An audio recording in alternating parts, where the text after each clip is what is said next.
এই physical science সাবজেক্টটাও তোমাদের ভালো লাগবে এবং তোমাদের কিছু প্রশ্ন থাকলে তোমরা করতে পারো।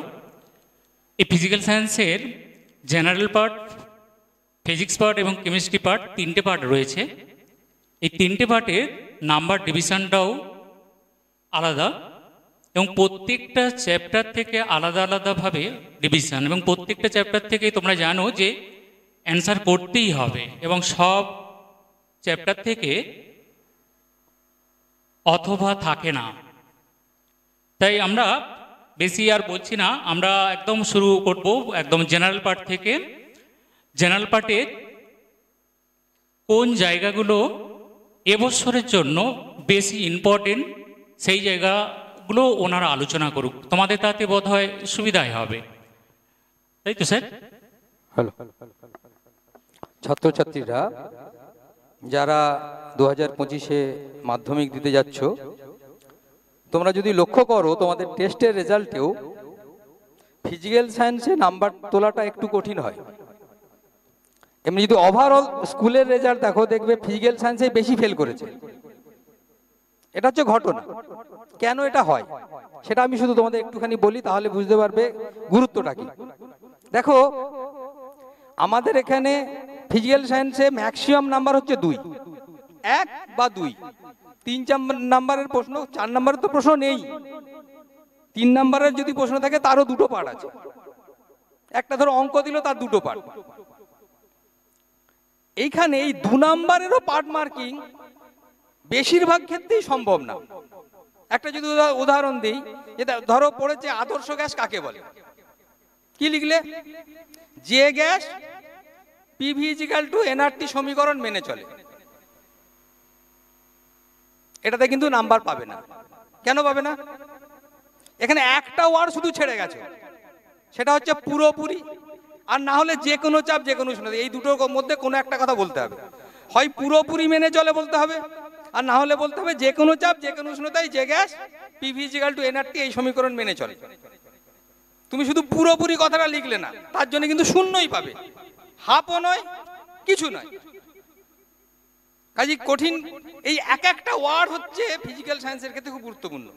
ধরো কোথাও অনুপাত লিখতে হবে, হ্যাঁ, তুমি লিখলে সমান, বা কোথাও লিখতে হবে ধ্রুবক, লিখলে সমান। এই এক একটা ওয়ার্ড ভুল করলে তার জন্য কিন্তু এই যে তুমি এতগুলো 20-25টা ওয়ার্ড লিখেছো, তার জন্য কিন্তু হাফ নাম্বারও পাবে না ফিজিক্যাল সায়েন্সে। সেই জন্য ছেলেরা সবচেয়ে কম নাম্বার পায়। সেই জন্য আমি প্রথমেই তোমাদের একটা বলবো যে বিশেষ করে সংজ্ঞা এবং সূত্র এটা হুবহু বই থেকে মুখস্থ করো, আর না হলে যদি তোমার যারা টিউশন পড়ো সেখানে যদি নোটস দিয়ে থাকেন, সেটা হুবহু মুখস্থ করো, একদম কমা পূর্ণচ্ছেদ সহ। সূত্র এবং সংজ্ঞা এই দুটোর ক্ষেত্রেই আমি শুধু বলছি, কারণ তোমরা তো জানো না যে কোন ওয়ার্ডটা ছেড়ে গেলে শূন্য পাবে। কাজেই আমি ওই রিস্কে যাবই না। অনেকে ভাবো ভালো ছেলে যারা, তোমরা যেহেতু সবাই ভালো ছেলে, যে ব্যাপারটা তো বুঝে নিয়েছি, মোটামুটি একটা বানিয়ে সংজ্ঞা লিখে দেবো। এইটা করতে গেলে কি হয়, এক আধটা ওয়ার্ড যদি ছেড়ে যায় তাহলে নাম্বারটাও ছেড়ে যায়। এই সিরিয়াসনেস নিয়ে তোমাদের পড়তে হবে। যেহেতু এখনো 1.5 মাস সময় আছে, তোমরা অন্তত এই কাজটা এই 1.5 মাসে করো। এবং কিভাবে প্রিপারেশন নিতে হবে তোমরা জানো, আগের শিক্ষকরা সবাই বলেছে, পড়তে হবে, মুখস্থ করতে হবে, লিখতে হবে, লিখে লিখে প্র্যাকটিস করতে হবে। টেস্ট পেপার এসে গেছে বাজারে, কেমন, সেইখান থেকে তোমাদের প্র্যাকটিস করতে হবে, নিশ্চিতভাবে তোমাদের পরীক্ষা ভালো হবে। হ্যালো, আচ্ছা, আমি প্রিপারেশন সংক্রান্ত কতগুলো কথা আগে বলে নিই। প্রথমে হচ্ছে, স্যার তো বলেই দিলেন যে যেহেতু এটা ফিজিক্যাল সায়েন্স মানে একবারে টু দি পয়েন্ট অ্যান্সার চাই। বেশি একটা লাইনও বেশি লেখার দরকার নেই, আবার একটা ওয়ার্ড সেটাও কম লিখলে নাম্বারটা কেটে যাবে। এবার আমি মূলত কেমিস্ট্রি নিয়ে আলোচনা করব, কিন্তু তার আগে বলে দিই যে তোমরা প্র্যাকটিসটা কিভাবে করবে। অনেক সময় কি হয়, অনেকে এখন টেস্ট পেপার এসে গেছে, টেস্ট পেপার ধরে ধরে প্র্যাকটিস করতে থাকো। এবার সেখান থেকে যে কমন প্রশ্নগুলো পড়েছে, তোমাদের একটা বায়াসনেস থাকে। বায়াসনেস মানে কি, যে মনে হয় এইগুলোই তাহলে সাজেশন, কিন্তু যিনি মাধ্যমিকের প্রশ্ন করছেন উনি কিন্তু এরকম ভাবে ভাবছেন না, উনি কিন্তু একটু অন্যরকমই ভাবছেন। তোমরা বিগত 2 বছরের কোশ্চেন দেখবে, প্রতি বছরই একটা বা দুটো প্রশ্ন একেবারে নতুন প্রশ্ন দিচ্ছে। এবং সেটা কোথা থেকে দিচ্ছে না, একেবারে টেক্সট বই থেকে তুলে প্রশ্ন হচ্ছে।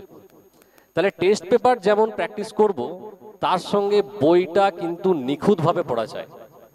এবং বইটা নিখুঁতভাবে পড়লে তোমরা 100-এ 100 পাচ্ছ, সবাই পাবে, এটা আমি আশা করব।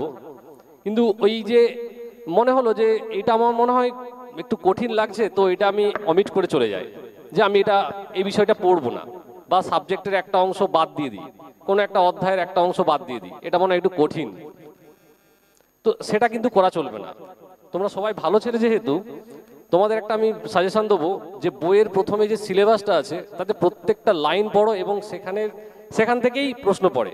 আমি আগের বছরের প্রশ্নের কথাই বলি, একটা প্রশ্ন যে ওই মেলামাইন কি থেকে তৈরি হয়, তো ওটা কিন্তু আমাদের যে সিলেবাস আছে, সিলেবাসে লেখা ছিল যে ইউরিয়ার ব্যবহার পড়তে, তাহলে ইউরিয়ার সব ব্যবহারই পড়া উচিত ছিল। কিন্তু আমাদের মনে হতে পারে যে না, আমি ইউরিয়ার ব্যবহারটা পড়বো না, ওটা কেন পড়বো, ওটা আবার পড়ে নাকি, পরীক্ষায় পড়ে না, বা কোথাও কোনো টেস্ট পেপারে ওই প্রশ্নটা দেয়নি। আবার এমন কিছু প্রশ্ন আছে যেখানে টেস্ট পেপারে একটু বেশি দেওয়া থাকে। ধরো আমি একটা বলছি, ধরো অ্যামোনিয়ার শনাক্তকরণ পরীক্ষা নেসলার বিকারকের সঙ্গে। তো এই নেসলার বিকারকে আমরা সবাই মুখস্থ করে, নেসলার বিকারক কি না, ক্ষারীয় পটাশিয়াম মার্কিউরিক আয়োডাইড, এইসব মুখস্থ করে ভরিয়ে দিচ্ছি। অথচ মাধ্যমিকের সিলেবাসে পরিষ্কার লেখা আছে যে নেসলার বিকারকের সঙ্গে অ্যামোনিয়াতে যে ভৌত পরিবর্তন হয়, অর্থাৎ যে কালারটা দেখা যায়, সেটা পড়তে বলা আছে। অথচ আমরা সময় নষ্ট করছি কিসে, না ওর সংকেত মুখস্থ করাতে, কেন না টেস্ট পেপারে দিয়েছি। টেস্ট পেপারে তো তাদের নিজেদের প্রশ্ন, তারা তাদের মতো করতেই পারে, আমরাও আমাদের মতো প্রশ্ন করি আমাদের স্কুলেতে। কিন্তু মাধ্যমিকে যিনি প্রশ্ন করবেন, মাধ্যমিকের সিলেবাস অনুযায়ী প্রশ্ন করবেন। তার বাইরে যদি প্রশ্ন হয়, তাহলে আগের বারেই এমন কিছু প্রশ্ন ছিল যেগুলো টাচ করলেই নাম্বার ছিল। যদি কোনো বাইরে প্রশ্ন হয় তাহলে সেটা দাগ নাম্বার লিখে দিলেই নাম্বার। সেই জন্য আমার পরামর্শ যে এই কটা দিন টেক্সট বুকটা আরেকবার ভালো করে পড়া, আরেকবার মানে সেটা বারবার হতে পারে, যতক্ষণ না আমি ওই সিলেবাসের প্রত্যেকটা লাইন মনে রাখতে পারছি ততক্ষণ পড়ে যাওয়া। এরপর স্যার সাবজেক্ট নিয়ে একটু আমরা বলবো যে তোমাদের কোনটা পড়া উচিত, স্যার আরম্ভ করবেন। হ্যাঁ, আমাদের এখানে ফিজিক্যাল সায়েন্সে group A, group B, group C এবং গ্রুপ ডি এভাবে বিভাগ থাকে। গ্রুপ এতে মাল্টিপল যে চয়েস 15টা, বা গ্রুপ বিতে শর্ট কোশ্চেনগুলো থাকে 21 নম্বর, 18টা থাকে, এবং বাকি 9টা থাকে 2 নম্বরের, এবং 12টা থাকে 3 নম্বরের, এবং সবগুলোতে তো অথবা থাকে না, কিন্তু সব চ্যাপ্টার থেকেই প্রশ্ন থাকবে। সেই হিসেবে স্যারকে বলবো যে ফিজিক্স জেনারেল পার্ট, তাই তো, জেনারেল পার্টের কোনগুলো বেশি ইম্পর্টেন্ট এবছরের জন্য? দেখো, ফিজিক্যাল সায়েন্সে এইভাবে ইম্পর্টেন্ট বা ইম্পর্টেন্ট নয় এভাবে বলাই যায় না। তাও আমরা যা মোটামুটি আগের বারের কোশ্চেনগুলো দেখেছি, সেই থেকে আমাদের যা ধারণা হয়েছে, সেখান থেকে আমি তোমাদের যদি প্রথম চ্যাপ্টার যেটা হচ্ছে পরিবেশের জন্য ভাবনা, এখান থেকে মোট 5 নম্বর থাকে, তোমরা জানো। একটা এমসিকিউ, 2টো হচ্ছে 1 নম্বরের প্রশ্ন, আর একটা 2 নম্বরের প্রশ্ন, এই 5 নম্বর মোট থাকে। এই 5 নম্বর পেতে গেলে তোমাদেরকে মোটামুটি পুরো চ্যাপ্টারটাই পড়তে হবে। শুধু আগের বারে যেগুলো বাদ গেছে, আগের বারে যেগুলো এসে গেছে, আগের বারে সেইগুলো যদি বাদ দিই তাহলে মোটামুটি কি দাঁড়ায় না, আছে প্রথমে বায়ুর বিভিন্ন স্তর, তার কোথা থেকে কত উচ্চতা, তাদের টেম্পারেচার ডিফারেন্স কত, কোন স্তর থেকে কি ঘটনা ঘটে, যেমন ঝড় কোন স্তরে হয়, বিমান জেট কোন স্তর থেকে যায়, এই সব এগুলো কিন্তু পড়তে হবে। এখান থেকে 1 নম্বরের এমসিকিউ বা 1 নম্বরের যে প্রশ্ন সেগুলো আসতে পারে। এই পারে আমরা আসবো গ্রিন হাউস এফেক্ট। এটা খুব গুরুত্বপূর্ণ, এটা অল্টারনেট ইয়ারেই পড়ে, তাহলে তোমাদের গ্রিন হাউস এফেক্ট পড়তে হবে, এবং গ্রিন হাউস গ্যাস কোনগুলো এগুলো জানতে হবে। এবং যেটা করতে হবে সেটা হচ্ছে যে এই গ্রিন হাউস এফেক্টের প্রভাব কি পড়ে মানব জীবনে, এই এফেক্টটা কিন্তু পড়তে হবে। বা বিশ্ব উষ্ণায়ন কাকে বলে, বিশ্ব উষ্ণায়নের ফলে কি হয়, এইগুলো কিন্তু তোমাদেরকে একটু চোখ বুলিয়ে যেতে হবে। এছাড়া এখানে আছে জীবাশ্ম জ্বালানি, আর জ্বালানির ক্ষেত্রে তাপন মূল্য কাকে বলে এবং তাপন মূল্যের একক, এটা খুব গুরুত্বপূর্ণ। এটা মাঝে মাঝেই পড়ে যে তাপন মূল্যের একক, সিজিএস একক এবং এসআই একক, এইগুলো কিন্তু তোমাদের পড়ে যেতে হবে। আর অপ্রচলিত শক্তি, এখান থেকে তোমরা এই অপ্রচলিত শক্তিগুলো কি এবং এই শক্তিগুলো কোথায় কিভাবে আমরা কাজে লাগাতে পারি, যেমন ধরো জোয়ার ভাড়া শক্তি কোথায় কাজে লাগানো যায়, বা বায়ুর শক্তি পশ্চিমবঙ্গের কোথায় এর সম্ভাবনা আছে, কেমন এই রকম প্রশ্নও কিন্তু আসতে দেখা গিয়েছে। এখানে ওজোন স্তরের যে ক্ষয়, এটা এবারে সাধারণভাবে ইম্পর্টেন্ট নয়, কারণ আগের বার এখান থেকে দুখানা প্রশ্ন পড়ে গেছে, কেমন যে ক্লোরিন কিভাবে অক্সিজেনকে ভাঙে, কেমন বা ফায়ার আইস, এইগুলো আগের বারে পড়ে গেছে, সেই জন্য এইগুলো সেরকম ইম্পর্টেন্ট নয়। কিন্তু এবারে তোমরা একটু চোখ বুলিয়ে যেতে পারো, যেহেতু তোমরা সবাই ভালো জেলে, ভালো ছাত্র, সেই জন্যে তোমরা এনও অর্থাৎ নাইট্রিক অক্সাইড কিভাবে ওজোন স্তর ক্ষয় করে সেটা কিন্তু একবার দেখে যেতে পারো। আর এই চ্যাপ্টারের লাস্ট হচ্ছে স্থিতিশীল উন্নয়নের ধারণা কি, এই কতগুলো জিনিস যদি তোমরা এই চ্যাপ্টার থেকে দেখে যাও তাহলে আশা করি পুরো জিনিসটাই কভার হয়ে যাবে।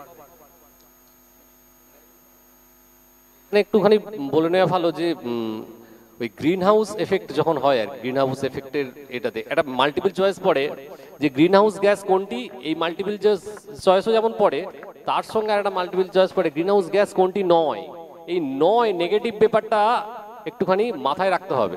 বিভিন্ন প্রশ্নে মাল্টিপল চয়েসেস, লাইফ সায়েন্সও তোমাদেরকে বলে গেলেন, এই নয় কোনটা লেখা আছে সেটা একটু যেন মাথায় থাকো।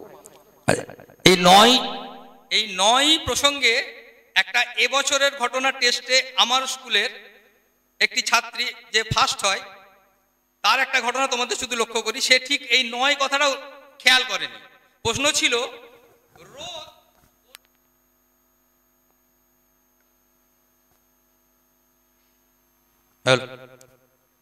ছিল রোদ কোন কোন বিষয়ের উপর নির্ভর করে না।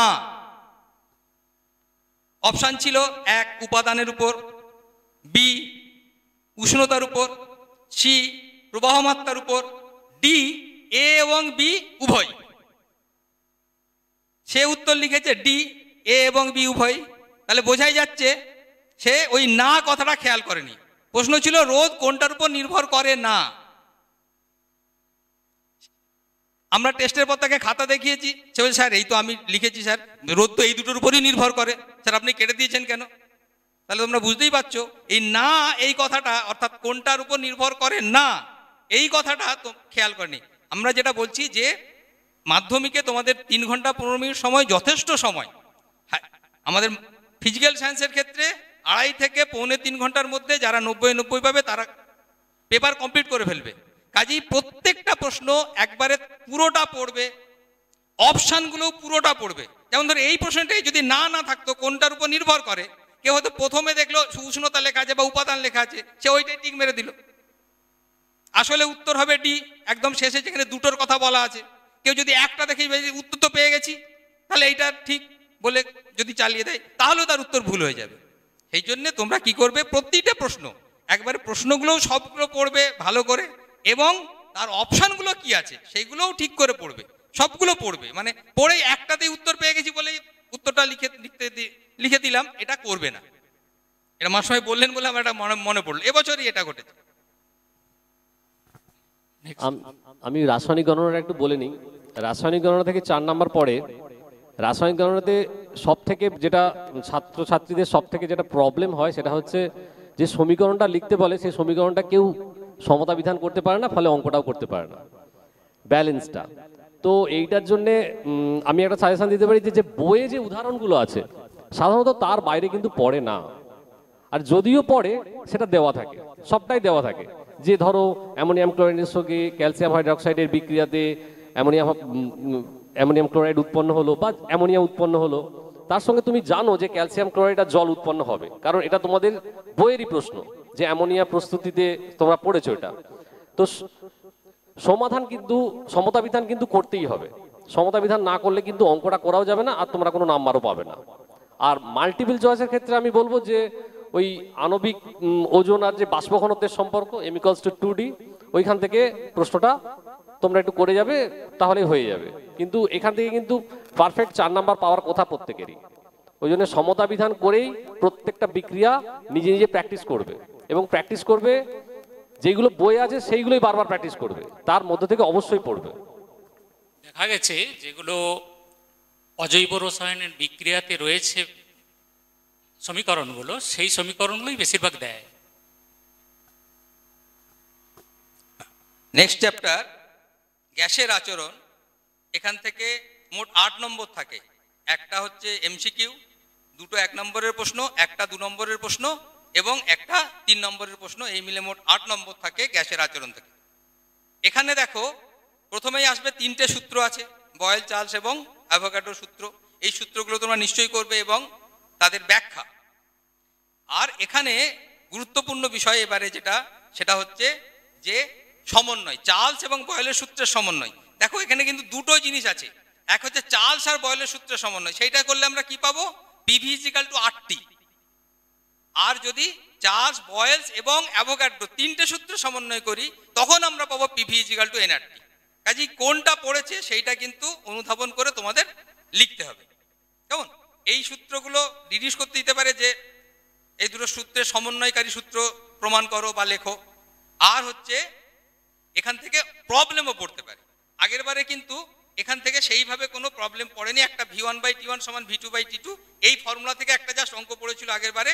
এবারে কিন্তু পিভি ইজিক্যাল টু nRT বা পিভি ইজিক্যাল টু W/m/RT, এই যে ফর্মুলা, এই ফর্মুলা থেকে কিন্তু অঙ্ক এবারে আসতে পারে। আচ্ছা, অঙ্ক করার ক্ষেত্রে আমি তোমাদের শুধু একটা কথা বলে দিই, এই যে তোমরা সূত্র লিখবে যে পিভি ইজিক্যাল টু nRT, এই সমীকরণ যখন প্রয়োগ করবে তখন কি লিখবে না, এই পি কি লিখবে, আমরা জানি পিভি ইজিক্যাল টু nRT, যেখানে পি ইজিক্যাল টু গ্যাসের চাপ সমান, এইটা যেটা নিশ্চয়ই দেওয়া থাকবে, ভি ইজিক্যাল টু আয়তন। কেমন? অনেকে কি করে শুধু যেন অঙ্কের পরীক্ষা দিচ্ছে, পি সমান এত, ভি সমান এত, এটা কি, এটা কিন্তু উল্লেখ করতে হবে এবং মনে করে এটা উল্লেখ করতে হবে যে টি হচ্ছে পরম উষ্ণতা। এটাও তোমাদের অনেক সময় লিখতে ভুলে যাও, টি সমান শুধু উষ্ণতা লিখে বেরিয়ে যাও। কেমন? টি সমান হচ্ছে পরম উষ্ণতা, এই কথাটা কিন্তু অবশ্যই লিখতে হবে, পরম উষ্ণতা না লিখলে কিন্তু ভুল হয়ে যাবে। এখানে আর দুটো বিষয় হচ্ছে, একটা হচ্ছে গ্রাফ। এখানে তোমরা জানো বয়েলের সূত্র এবং চার্লসের সূত্রকে লেখচিত্রের আকারে লেখো বা লেখচিত্রের সাহায্যে প্রকাশ করো। কেমন? অনেকেই আমরা দেখি যে গ্রাফগুলো হয়তো ঠিক আঁকে, পি ভার্সেস ভি গ্রাফ বা পিভি ভার্সেস পি গ্রাফ। কেমন? তোমরা সবাই বইতে পেয়ে যাবে এই গ্রাফগুলোর কিরকম হয় দেখতে। কিন্তু মুশকিল যেটা হয় যে গ্রাফটা ঠিক আঁকো কিন্তু এর ভুজের দিকে কি রিপ্রেজেন্ট করছে আর কোটির দিকে কি রিপ্রেজেন্ট করছে সেটা লিখতে ভুলে যাও, তাহলেও কিন্তু শূন্য পাবে। অর্থাৎ একটা গ্রাফ যখনই আঁকবে তখন তার ভুজের দিকে পি বা ভি যেটা রিপ্রেজেন্ট করছে, হ্যাঁ, কোটির দিকে পিভি বা পি যেটা রিপ্রেজেন্ট করছে সেটা কিন্তু অবশ্যই লিখতে হবে, না লিখলে কিন্তু এই গ্রাফের জন্যও কোনো নাম্বার পাবে না। কেমন? এই গ্রাফগুলো কিন্তু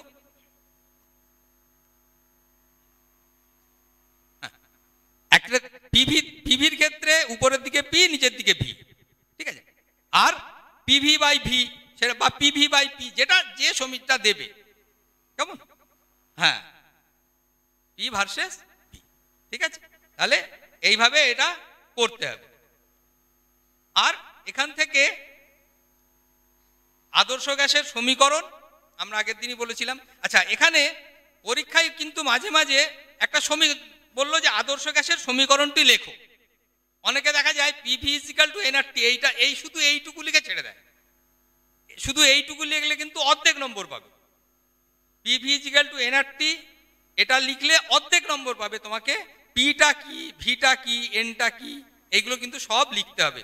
আর যে কোনো প্রবলেম, যে কোনো চ্যাপ্টারে যে কোনো অঙ্ক করার সময় এটা খেয়াল রাখবে যে প্রত্যেকটা ইউনিট একই ইউনিট, হয় সিজিএস সব একক, না হলে এসআইএস সব একক ব্যবহার করতে হবে।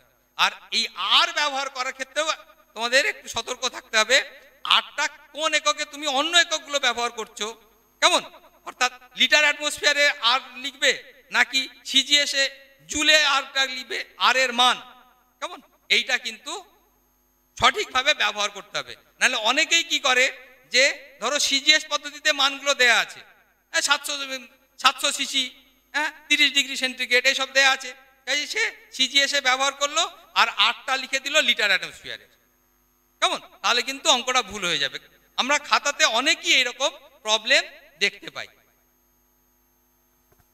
মোটামুটি এইগুলো গ্যাসের চ্যাপ্টার থেকে করো, আশা করি পেয়ে যাবে সব। আর তোমরা যেহেতু ভালো ছাত্র, আমি আবার বলছি গ্যাসের গতিতত্ত্ব থেকে আগের বারে অনেকগুলো পড়ে গেছে, শুধু এবারে তোমরা গ্যাসের গতিতত্ত্বের সাপেক্ষে উষ্ণতা এবং চাপের ব্যাখ্যা এইটা করেছো। আর গতিতত্ত্বের অন্য কিছু করার দরকার নেই, কারণ আগের বারে অনেকগুলোই পড়ে গেছে গতিতত্ত্ব থেকে। সময় খুব কম, তাই একটু দ্রুত আমরা চ্যাপ্টারগুলোর একটু সারসংক্ষেপ নেব ফিজিক্স পার্টের। এবং আমি তার সাথে একটু যোগ করব যে আমরা যে নাম্বার যখন খাতা দেখতে গিয়ে দেখি যে এই যে একটু আগে স্যার বলছিলেন যে কোনো সমীকরণ লেখা হলে সেই সমীকরণটার জন্য কিন্তু নাম্বার থাকে। অনেক ছেলেমেয়েরা সমীকরণ লিখে অঙ্কটা পাচ্ছে না বলে সমীকরণটা কেটে দেয়, কোনো কিছু কাটবে না। প্রিভিয়াস সাবজেক্টগুলোতেও বলেছে যেটা লিখবে সেটা রেখে দিয়ে আসবে। অঙ্ক, বিজ্ঞান, ইতিহাস, ভূগোল যাই করো লিখলে কেটে দেবে না, সেটা রেখে দেবে।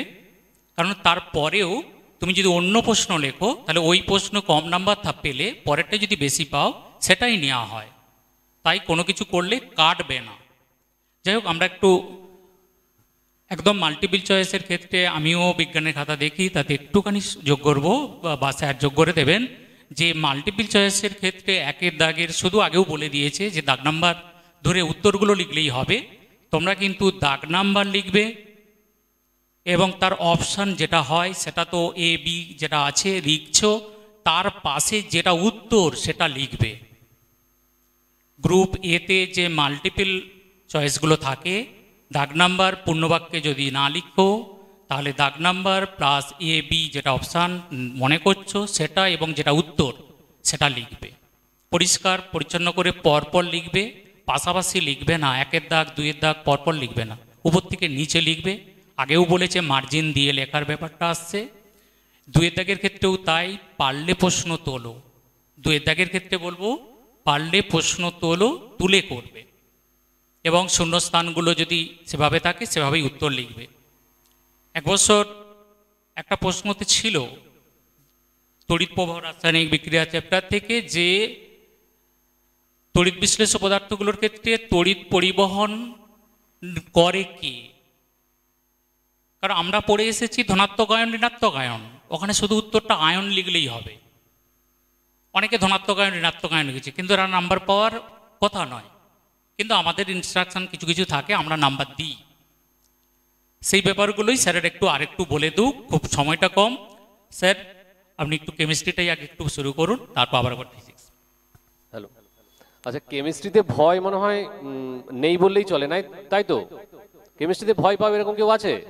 কেমিস্ট্রি পার্টটা ভয় পাবে ফিজিক্যাল সায়েন্সের? একটু হাত তুললে ভালো হয়। ভালো, ওরা হাত তুলছে না মানে কেমিস্ট্রিটা ওদের কাছে সহজই লাগে। তবু আমি একটু বলে দিই যে কেমিস্ট্রি পার্টে সময় খুব অল্প, সেই জন্য তোমাদের যেখানে যেখানে সমস্যা আছে সেইভাবে একটু বলো, তাহলে স্যারের বলতে সুবিধা হবে। এবারে পাই টু পাই আমি এই মানে চ্যাপ্টার ওয়াইজ যদি বলতে যাই অনেকক্ষণ সময় লেগে যাবে। সেই জন্য আমি চাইবো যে তোমাদের যদি কেমিস্ট্রি কোনো জায়গা জানার থাকে বা কোথায় কিভাবে লিখতে হয় সেটা যদি তুমি প্রশ্ন করো তাহলে আমি সেটা বলতে সুবিধা হবে। কেউ কি কোনো প্রশ্ন করবে? হাত তুলতে পারো আগে।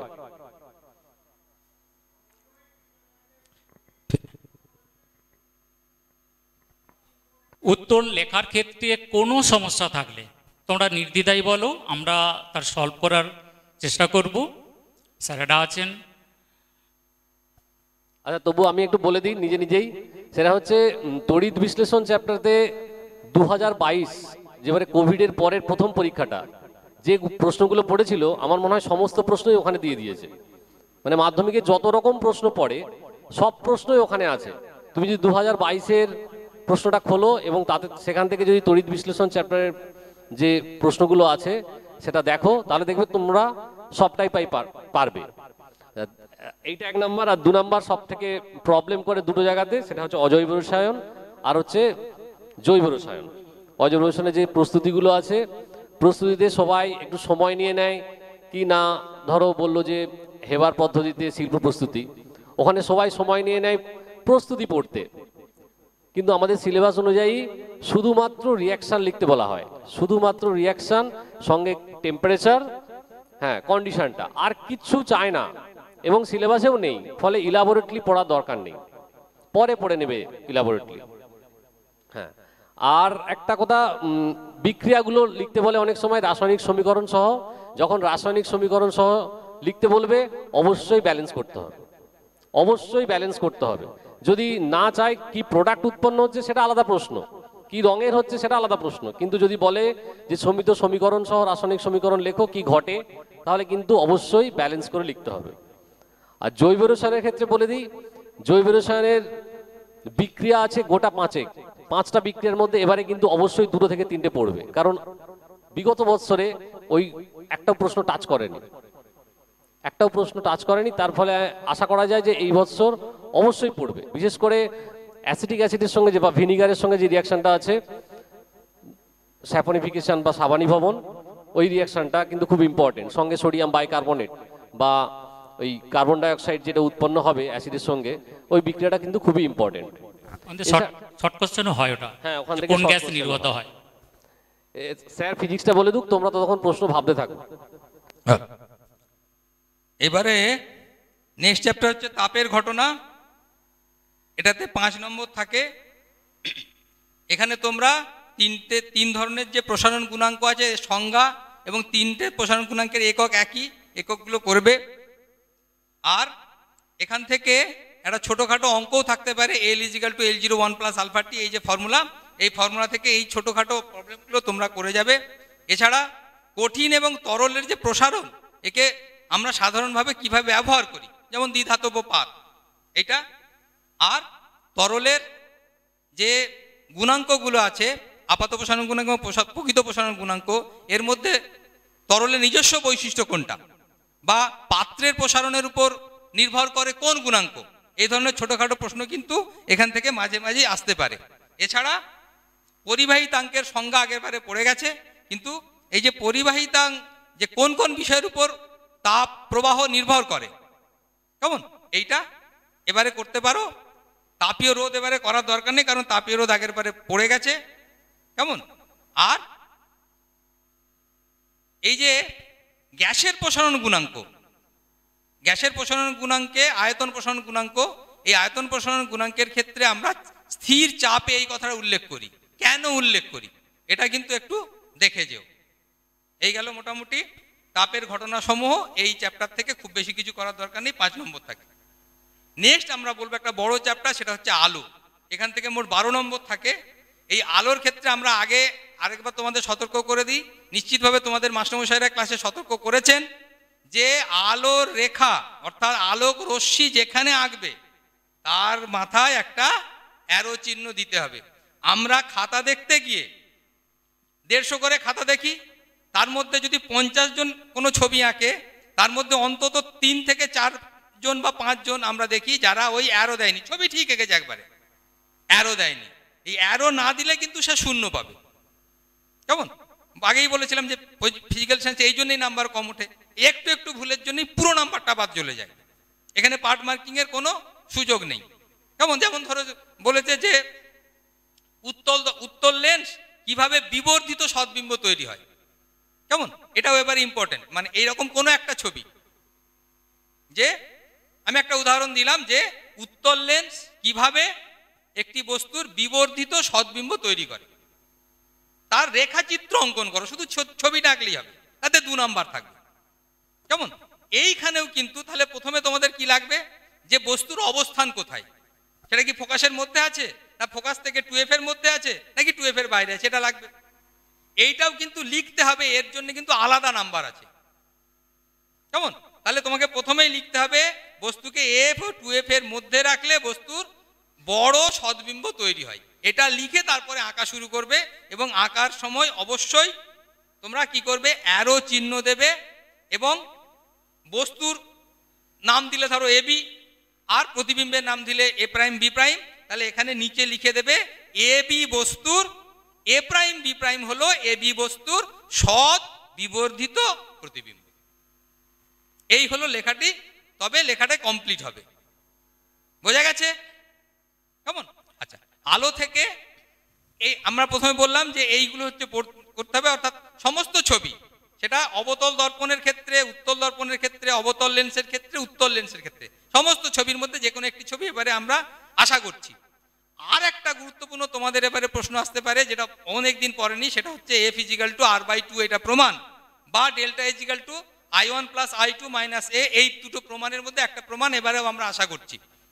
এখন এইটার ক্ষেত্রে তোমাদের একটু গন্ডগোল হয়, তোমরা সব হয় অঙ্ক পরীক্ষা দিয়ে চলে আসো, অর্থাৎ ছবিটা আঁকো, তারপরে ধরো এই ত্রিভুজের এই কোণটা সমান ওই কোণটা, এইটা ওইটা করে সমান প্রমাণ করে দিয়ে চলে আসো।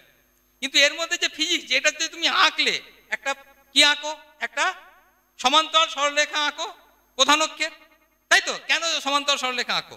এবং সেই সরলরেখাটা কি হয়, প্রতিফলিত হয়। আমি দর্পণের ক্ষেত্রে বলছি, প্রতিফলিত হয়ে ফোকাসের মধ্যে দিয়ে যায়। তাহলে এটা তো বলতে হবে যে এই দর্পণের এই প্রধান অক্ষের সমান্তরাল রশ্মি একটা এসে পড়লো, এটা প্রতিফলিত হয়ে ফোকাসের মধ্যে দিয়ে গেল, আর সি হচ্ছে বক্রতা কেন্দ্র, যেটাকে আমরা যোগ করলাম, তাহলে এটা হচ্ছে ওই বিন্দুতে লম্ব, সুতরাং এটা আপতন কোণ আর এটা হচ্ছে প্রতিফলন কোণ। তবে না তুমি এই দুটো কোণ সমান দেখাতে পারবে, আর না হলে তো অঙ্ক পরীক্ষা হয়ে গেল।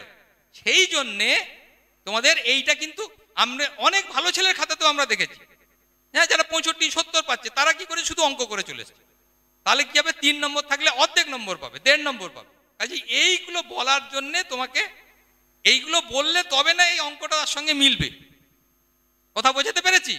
তাহলে যে কোনো প্রমাণের ক্ষেত্রে, আলোর ক্ষেত্রে তোমরা যেটা এঁকেছো সেটাকে ভাষায় লিখতে হবে, তারপরে প্রমাণটা শুরু করতে হবে। এই হচ্ছে এর ক্ষেত্রে বিষয়। আর হচ্ছে দর্পণের এবং লেন্সের ব্যবহার, কোথায় কোন ধরনের লেন্স কোন ধরনের দর্পণ ব্যবহার করা হয় এটা একটু জেনে যাবে, কেমন? আর প্রিজমের ক্ষেত্রে প্রিজম কাকে বলে এবং প্রিজমের প্রধান ছেদের মধ্যে দিয়ে আলোক রশ্মির চিত্র, অর্থাৎ একটা আলো যদি প্রতিষ্ঠিত হয় তাহলে তার চিত্র কিরকম হবে সেটাও কিন্তু এবারে গুরুত্বপূর্ণ। আর এবারে বিশেষ করে 2024-এ তোমার মিউ সংক্রান্ত অর্থাৎ প্রতিসরণ সংক্রান্ত মোটামুটি সব কিছু পড়ে গেছে, মিউয়ের আর কিছু বাদ নেই, সব পড়ে গেছে, কাজে ওইটা দেখার দরকার নেই। আর এর ক্ষেত্রে তড়িৎচুম্বকীয় তরঙ্গ, তোমাদের যে তড়িৎচুম্বকীয় তরঙ্গের যে বিভিন্ন ওয়েভলেন্থ আছে, সেই ওয়েভলেন্থে কি কাজ করে, কেমন, কোথায় তার উৎস, তার ব্যবহার কি, এইগুলো কিন্তু একটু দেখে যেতে হবে। আর এর ক্ষেত্রে বিচ্ছুরণের ক্ষেত্রে বিচ্ছুরণ কাকে বলে, আর এই লাল আলোতে যদি আমরা নীল ফুলকে দেখি কেমন দেখাবে, লাল কাঁচের মধ্যে দিয়ে সবুজ পাতা কেমন দেখাবে, এই ধরনের কিছু প্রশ্ন আছে, এই প্রশ্নগুলো তোমরা করে যাবে। সময় খুব অল্প, তাই আমরা শেষ করার আগে জাস্ট জেনে নেব যে 100% নম্বর পেতে হলে ছাত্রছাত্রীরা কিভাবে খাতাটাকে রেডি করবে সেটা যদি একটু বলেন। খাতাটা প্রথম কথা, আগের যে সাবজেক্টগুলো হয়েছে তা সেই মাস্টারমশাইরা একই কথা বলেছেন, নিট অ্যান্ড ক্লিন হতে হবে, কেমন? এবং এই যে ছবির কথা বললাম, এই ছবিগুলো তোমরা পেন্সিলেই আঁকবে, পেনে আঁকলেও নাম্বার কাটার কোনো নেই, কিন্তু একই ব্যাপার যে যদি ভুল যায় সেটাকে ইরেজ করতে পারবে না, সেই জন্য কেটে দিয়ে আবার দুবার আঁকতে হবে, সেই জন্য তোমরা পেন্সিলেই আঁকবে, ঠিক আছে? ধরো সেটা আলোক রশ্মির ছবি হোক, বা ধরো বাল্যচক্র পড়েছে, বাল্যচক্রের ছবি হোক, যদি কোথাও আঁকতে হয় তাহলে সেগুলো পেন্সিলে আঁকবে, সেগুলো লেভেলিং করবে, এবং খাতাটা একটু পরিষ্কার পরিচ্ছন্ন হবে। মার্জিনের কথা মাস্টারমশাই বলেছেন, আবার নতুন করে বলার কিছু নেই, কেমন? আর একটা বিষয় আমার যেটা বলার সেটা হচ্ছে, ধরো তোমরা খ বিভাগ বা গ বিভাগে অর আছে, এই অর যদি লেখো তাহলে দাগ নাম্বারটাও কিন্তু অথবা লিখো। ধরো তুমি 5-এর দাগের মূল প্রশ্নটা লিখবে না, অথবাটা লিখবে, তাহলে দাগ নাম্বার দেবে 5-এর অথবা। বোঝাতে পেরেছি? কেমন? অনেকে শুধু 5-এর দিয়ে অথবাটা লিখতে থাকে, তাহলে আমরা বুঝতে একটু খাতা দেখার সময় অসুবিধে হয় যে অথবাটা লিখেছে না মূল প্রশ্ন লিখেছে, ঠিক আছে? কাজেই দাগ নাম্বারটাও কিন্তু যে অথবা লিখবে সে অথবাটাও লিখবে, 5-এর দাগের অথবা, ঠিক আছে? আর না হলে 5-এর দাগের যদি মূল প্রশ্নটা লিখবে তাহলে শুধু 5, ঠিক আছে? আমরা এভাবে করবে, ঠিক আছে। সমীরণবাবু যদি কিছু যোগ করেন। স্যার সব বললেন, আমি শুধু একটাই কথা বলবো যে সায়েন্সের যখন পরীক্ষা দিচ্ছ তোমরা, তাহলে সায়েন্সের টার্মগুলো ইউজ করার চেষ্টা করবে। যে একটা সায়েন্সের টার্ম তুমি যতই গল্প লেখো, যে টার্মটা যদি না লেখো তাহলে কিন্তু ওই গল্পের কোনো মূল্য থাকবে না। বিশেষ করে যখন সূত্র লিখছো বা লিখছো, সেই টার্মগুলো একটু দেওয়ার চেষ্টা করবে। আর স্যার বললেন পরিষ্কার পরিচ্ছন্ন খাতা রাখতে, সেটা তো চেষ্টা করবেই, সঙ্গে ঠিক উত্তরটা লিখলে নাম্বারটা পাবে। তোমার যদি কাটাকাটিও হয়, কিন্তু দেখবে সায়েন্সে যদি ঠিক উত্তর লেখো, আমি দুটো খাতায় দেখেছি এরকম, যে পরিষ্কার পরিচ্ছন্ন খাতা সেও 100 পাচ্ছে, আবার অনেক কাটাকুটি খাতা কিন্তু সেও 100 পাচ্ছে, কারণ সে সমস্ত উত্তরগুলো সব ঠিক লিখেছে। অতএব তোমরা চেষ্টা করবে যখন লিখবে একটু ধৈর্য ধরে, 3 ঘন্টা 15 মিনিটের পরীক্ষা, সে হিউজ টাইম, ফিজিক্যাল সায়েন্সের জন্য অনেক সময়, এবং প্রত্যেকটা প্রশ্ন ধরে ধরে লিখবে, টেনাসিটি হারাবে না। এটা শেষ পরীক্ষা, এইরকম হয়তো একটা চাঞ্চল্য আসতে পারে মনের মধ্যে যে আজকে পরীক্ষাটা দেবো, দিয়ে তো আর পরীক্ষা নেই, আর কোনো চাপ নেই বলে সেই রকম একটা মনোভাব আসতে পারে যে আজকে পরীক্ষাটা দিয়ে দিই ব্যাস। এইটা ওই 11টা থেকে 2:15, তারপরেই যেন এই ভাবনাটা আসে 2:15 পর্যন্ত ফিজিক্যাল সায়েন্সে স্টিক থাকবে, যে আজকে পরীক্ষাটা ভালো করে দেবো, তারপর আনন্দটা করব। না হলে একটু ধৈর্যচ্যুতি ঘটলে কিন্তু অনেকটা নাম্বার কমে যাওয়ার সুযোগ থাকে। স্যার যেটা বলছিলেন বারবার যে ওই অ্যাওয়ার্ড 0 ফর দ্য, মানে কোনো কিছু না লিখলে অ্যাওয়ার্ড 0ই হয়। সেটা 10টা যদি এরকম এরকম কেটে যায় তাহলে 10 নাম্বার কমে যায়। 10 নাম্বার মানে কিন্তু অনেক ফিজিক্যাল সায়েন্সে। সময়ের অভাবে সাবজেক্টের চ্যাপ্টার ওয়াইজ আলোচনা সম্ভব নয়। তোমাদের একদম শেষ মুহূর্তে বলছি, তোমাদের যদি কিছু জিজ্ঞাসা থাকে তোমরা জিজ্ঞাসা করো, নাহলে বাড়ি যাওয়ার তারা তোমাদের তো রয়েছে, নাহলে আমরা এখানেই শেষ করব।